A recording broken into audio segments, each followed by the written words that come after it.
Hello viewers, हम start करेंगे exercise 1.4 और 1.4 में यहाँ पे गिवन है हमें रेडिकल इक्वेशंस। रेडिकल इक्वेशंस कौन सी होती हैं?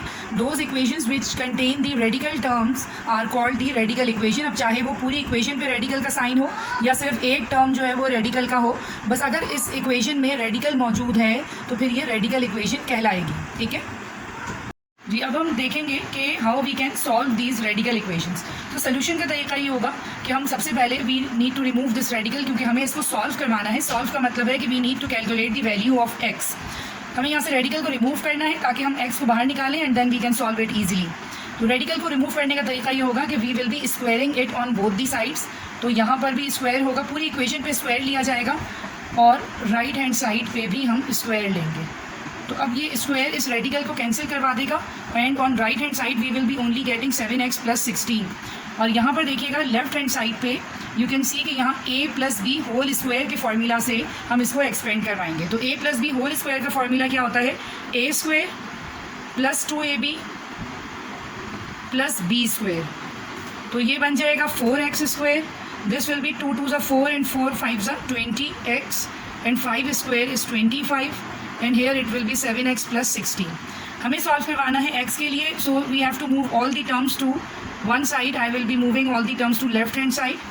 तो ये बन जाएगा -7x -16 4x² as it is आएगा और x वाले टर्म्स एक साथ सॉल्व होंगे तो 20x - 7x will be +13x and 25 and -16 is +9।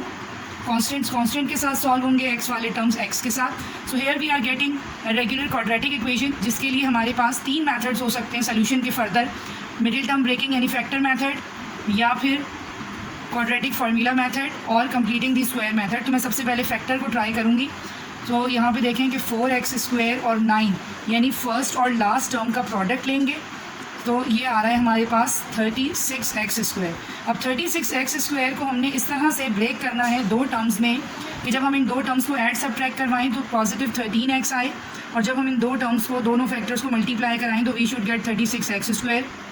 तो यहाँ पे देखिए 4 and 9 could be the options के 4 और 9 को ऐड करवाएंगे। अगर पॉजिटिव 13 है तो मैं दोनों के साथ प्लस लगा रही हूँ, +4 + 9x विल बी +13x और मल्टीप्लाई कराएंगे तो 36x² आएगा। तो they can be the suitable factors for this. अब क्या करेंगे, मिडिल टर्म में 13x की जगह पे we will be writing 4x + 9x और बाकी फर्स्ट और लास्ट टर्म सेम आ जाएंगे।